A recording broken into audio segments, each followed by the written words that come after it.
Hi, in this tutorial, I'll show you how to use the schedule message feature in Starla Connect. Have you ever found yourself in the middle of the night, finally getting some free time to send WhatsApp messages, but you hesitate because it feels rude to disturb someone at that hour?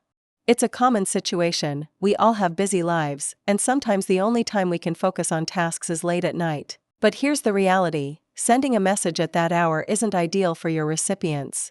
That's where Starla Connect's scheduled messaging feature comes to the rescue. Instead of sending messages immediately, you can schedule them to be delivered at the perfect time. This not only respects your recipient's time but also ensures your message is delivered when it's most likely to be seen and appreciated. Whether you're reaching out to customers, colleagues, or groups, scheduling messages makes communication smoother and more thoughtful. Let's get started, and I'll show you how easy to make this happen.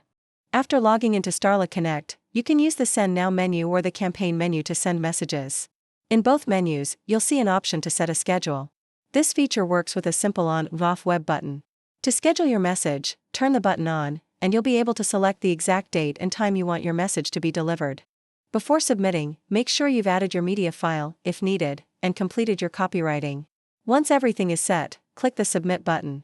Your message will be added to the queue and will be sent automatically at the scheduled time. That's it. With scheduled messaging, you can send your messages at the perfect time, without worrying about disturbing anyone. Starla Connect takes care of the rest for you.